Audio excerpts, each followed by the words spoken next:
कहानी उस घर की है जहां बहू और बेटी को एक माना जाता था, लेकिन फिर अरे शिखा बेटा, तू रसोई में क्यों घुसी रहती है?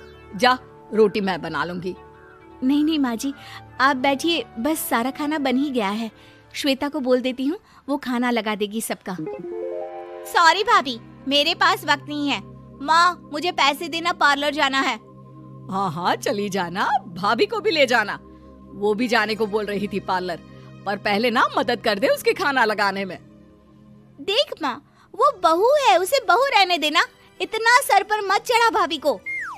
श्वेता, ज्यादा मत बोला कर। बहू और बेटी में कोई फर्क नहीं होता है।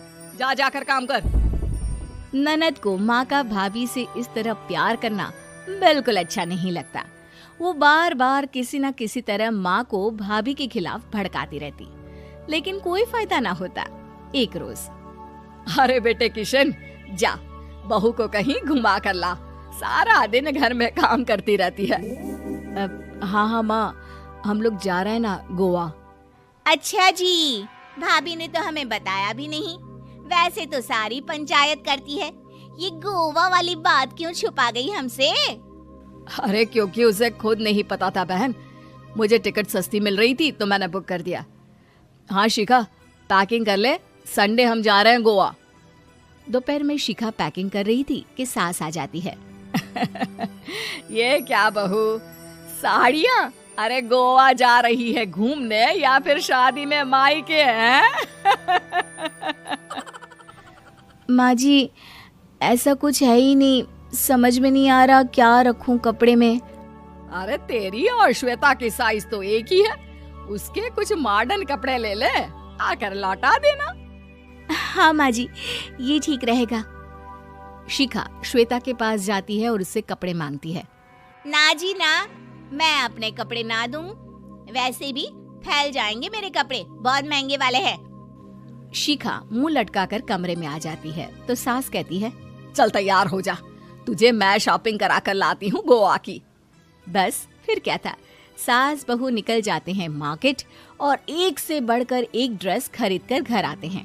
पहले बता देती कि नए कपड़े दिलाने वाली है भाभी को, तो मैं अपने ही दे देती ना भाभी को, मुझे दिला देती नए कपड़े। देख श्वेता, परिवार का मतलब सबके साथ रहना होता है, ना कि सिर्फ अपना सोचना। वैसे भी तुझे अच्छे संस्कार सीखने चाहिए।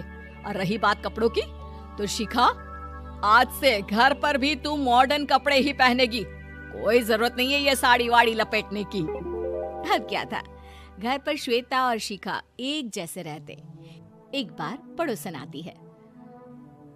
अरे बेटा, अपनी माँ को तो बुलाना जरा, बात करनी है। शिखा सास को बताती है और रसोई में चली जाती है। ये आपकी बेटी बहुत बड़ी हो गई है, इसके लिए एक रिश्ता है, कहो तो बता दूं। ये बेटी नहीं बहू है, घर में सब एक जैसा ही रहता है। वैसे मेरी बेटी भी बड़ी हो गई है, कोई रिश्ता हो तो जरूर बताना। पड़ोसन रिश्ता लेकर उन लोगों के घर आती है। तब श्वेता की होने वाली सास कहती है, तो ये घर है, कितने मंजिल का है? और ये बहू ने आपकी क्या पहन रखा है, जीन्स टॉप? अरे भाई, साड़ी वाड़ी नहीं है क्या इसके पास? देखिए, सर्दी है तो साड़ी में बहू कैसे मैनेज करती, वैसे पहनती है साड़ी भी। देखिए, हम लोग ठहरे पैसे वाले लोग, कोई कमी नहीं है हम लोगों के पास पैसों की, बहुत पैसे हैं, जमीन, नौकर चाकर, कार, सब कुछ है, लेकिन घर में संस्कारी बहू चाहिए। समझ रही हैं ना आप? सास कुछ कहती कि श्वेता बोल पड़ती है, हाय रे, नौकर चाकर से लेकर जमीन, कार, पैसा, हाँ हाँ मुझे रिश्ता मंजूर है, मंजूर है मुझे। अरे रुक जा श्वेता, मैं बात कर रही हूँ ना।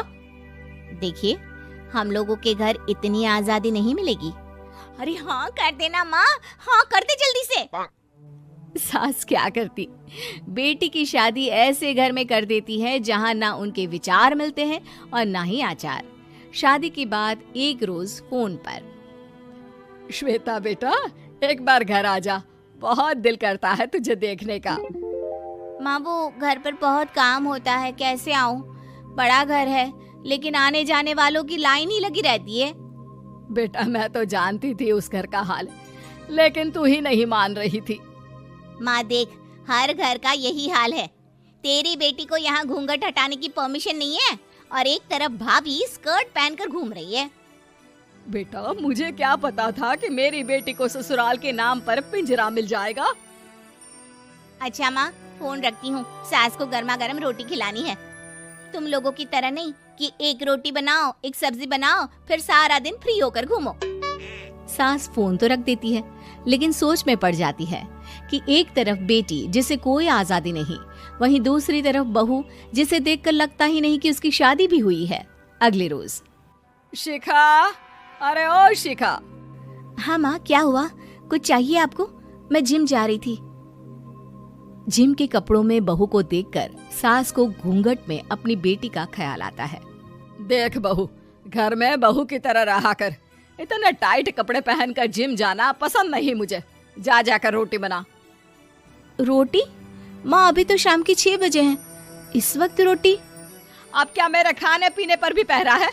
अरे जब मर्जी तब मैं अपने घर में खा भी नहीं सकती क्या? बहू को अजीब लगता है। वो समझ नहीं पाती कि जो सास कल तक इतनी सपोर्टिव थी, उन्हें अचानक से क्या हो गया।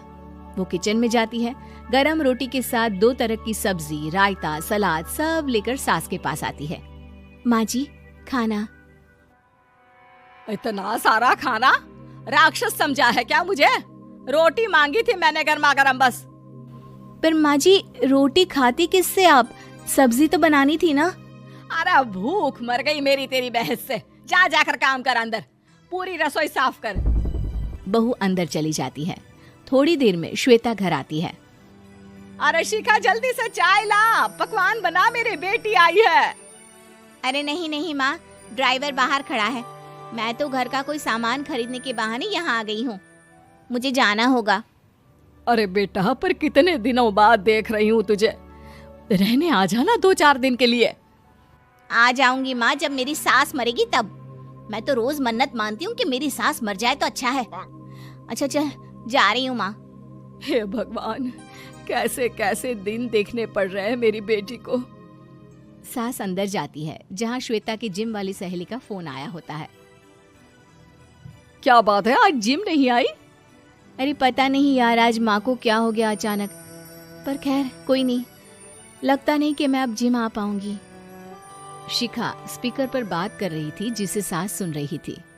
यार ये सास ना होती ही ऐसी है। मैं तो कहती हूँ बुढ़िया जल्दी मरे और तू आराम से जिए। शिखा को सहेली की बात पर गुस्सा आ जाता है। माँ के मरने की कौन सा बच्चा दुआ मांगता है मोहिनी? आगे से ऐसी बात मेरे सामने मत करना। हमारे घर की शोभा ही माँ है। क्या हुआ जो थोड़ी सख्ती दिखा रही है? उसमें भी कोई ना कोई उनकी भलाई ही होगी। मैं तो कहती हूँ भगवान मेरे जैसी सास सबको दे, जो सिर्फ माँ की तरह है। सास वाली तो कोई बात ही नहीं है उनमें।